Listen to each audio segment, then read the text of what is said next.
Do you need a Julie build with insane durability, as well as incredible stealth and proficiency, being able to mash your buttons and get out of traps nearly instantly, as well as lockpick incredibly fast and loot quickly, and have a multi-spec build with max skill points? Then I got the Julie build for you. What's up, world? Should be back in with every video checking out all things Texas Chainsaw Massacre. Okay, so first up, I got a few neat tips and tricks for this one, and I do want to do an updated build of my previous one, and additionally, I'm going to add in a few new tips for the build itself, as well as some other neat tidbits. Okay, before we actually jump into the build itself, if you enjoy these dynamic builds with uniquely designed worlds, and that you can even play on the go, then check out today's video sponsor. Dungeon Hunter is about to get a brand new release since its predecessor in 2015. Dungeon Hunter 6 is an insanely new, highly anticipated hero collector that includes wide variants on build diversity, with both hack and slash and casting style combat that includes a broad range of dynamic spells and skills. And did I mention that it's completely free? And if you want to get in on the action, you can scan the QR code on screen or use the link in the description. DH6 also brings a brand new unique mechanic to bosses, where you can literally ride and fly on your defeated boss. You can also summon 3 of them on the battlefield to make them members of your squad, which includes some perfect combination skills, as well as just being able to have them follow you around. And I'm not done, you can even shapeshift into them to harness the ultimate power. It's a very unique mechanic that I have not seen the likes of. And you aren't limited either, there's over 100 uniquely designed bosses to conquer and explore, as well as new classes and units updated monthly. There's also additional unique mechanics like a stealth mission where you can turn into a cat. They've also completely overhauled and optimized the 3D graphics, so now you'll get better performance with better visual quality and a smoother combat experience on your mobile devices. This also includes the ability to guild up with people and battle in real-time guild wars, and grind with a variety of skill tree options to test your builds, or even trade items via the auction house system. Again, the game is completely free. You can scan the QR code on screen or use the description down below, and if you use my link, you can earn a special pack worth $50. That includes 10 summoning scrolls, 1 SSR Lieutenant Demonic Wolf, and 1 accessory pack. Additionally, you can use your game account to enter the launch Lucky Spin event for free to win great prizes like the iPhone 15 Pro Max, a PS5, Apple Watch, and more starting October 15th. Check out the description for details. Thank you again to Dungeon Hunter 6 for sponsoring this video. Okay, let's just jump right into the spec itself.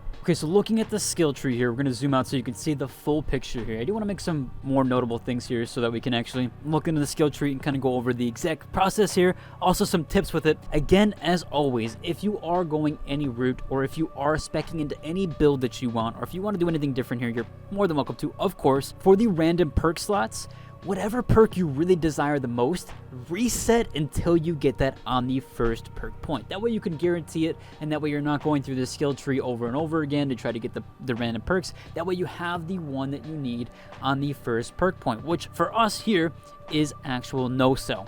Now we will come north here, we're going to grab Fight and Flight, however not going to be utilized. Sneaky Pete, also not going to be utilized. I unfortunately bought this. You could save a perk point by not buying these as well. As another tip here is that if you don't want to use these, you don't have to get them. They don't give anything, they're not going to give you any extra skill points or anything like that, so you just kind of avoid them for now. As you see, these aren't bought, and I wouldn't have done that with that one. Come up through here, we definitely want to choose Flight. Choose Flight, it's an incredible ability. I think most people are using it on Julie, or just kind of like with any character really. It's just very, very good and helps you get away in really good sticky situations. Coming up through here, we'll go through Cover Charge and up into here. I got Radar Detector. I think it's a pretty decent one on a random perk, so I kept it. We'll get Squad. Squad's also another really, really good utilized perk that you'll see in a little bit. We'll go through here. We're going to head up and left and get Slippery. Slippery is incredible. This is going to allow you to get away quicker and just allow you to get those gap kind of spreaders. The family is constantly trying to close the gap on you, and you're constantly trying to get that gap wider. And so this 10%, 5%, 10%, 50% is eventually going to add up once you get through multiple crevices, and you will eventually have that kind of leeway on them, which allows you to get away. Definitely a major utilization there. Jumping over here, Light on Your Feet. Again, another decent one. We'll come through here and we will grab Overlooked, which I also think is a really, really good one as well. If you want to use this perk, it's another really nice one that you could swap out for ones that you like. And then our random perk here, Efficient Grappler, not really utilized. Again, mostly went for this for the no-sell. I know in my last build video, a lot of people were worried about getting one-shot and all the one-shot combos.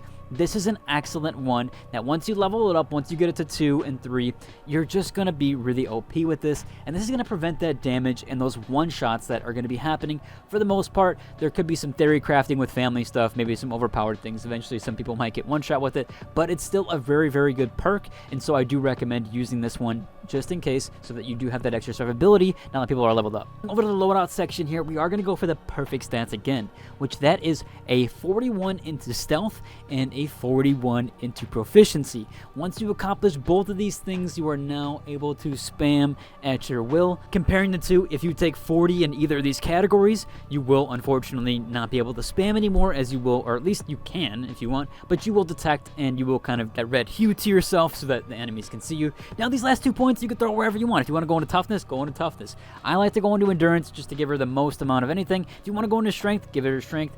However, we're going to replace strength, or what we're kind of utilizing in my opinion as the strength, as the no sell. No sell I think is great. It's going to provide great damage reduction, especially when you have 3 charges of it and you're reducing their damage by 80%. This is going to be a really, really good ability. Jumping over here, we're then going to take Choose Flight. Again, another major one. Have this at level 3. It's incredible. I can sprint almost nearly forever with this one. And then jumping into our third perk, we're going to go for Slippery. Again, some of these you could switch out. If you really didn't want the toughness, you could go ahead and grab things like the grandpa signaling or even the radar detector. You could even grab. There's multiple things in here that you could do and utilize to a different build in different scenarios if you wanted to take different things. There's all different types of stuff here. You can also, on this skill tree, there's another random perk that's actually really, really good, which I do recommend, is Stunt Double's actually still decent. It's not terrible. You do take a decent amount of damage when you drop down, so the reduction is there. Again, a lot of people were complaining about the health reduction in my last build video, so this should help quite a bit, although no cell should do most of the carrying.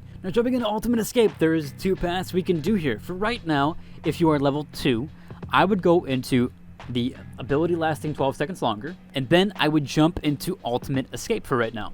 And that way you get kind of the utilization of both here. It's not going to be a good fast recharge time, but the ability is going to last quite long. Now you could swap that out. You could go to ability recharge time. You could go to the stamina. However, what we're probably going to end up doing is we'll either come to a left here and we will grab the quicker recharge rate, which is going to give us a 90-second recharge rate. So we'll have 75% mana reduction as well as a quick recharge rate.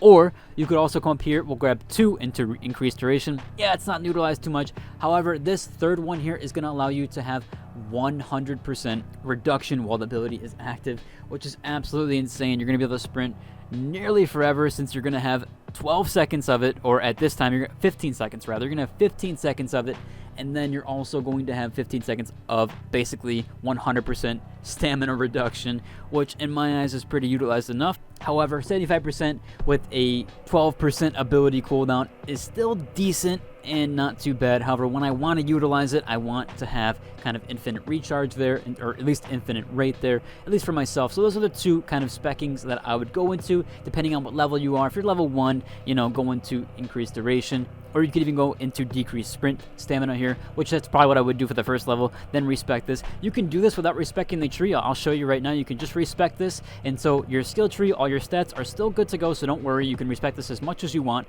We'll come up here into this one, and then we'll go back into what we were, and that's perfect. You can respec this as much as you want, so don't worry about respecting everything else. Overall, this build should provide exactly what I had to offer before, but a bunch of unique tips for this recent one, as well as being able to last and have the survivability that you really are desiring, as well as people getting the levels up, because a lot of people are getting really high level now, and they're one-shotting with Bubba and some of the family members, and so you really want to have this toughness now, and I do think that no cell is going to be the protection that's going to allow you to essentially evade that. If you enjoyed today's video, like and subscribe, and until the next one, deuces.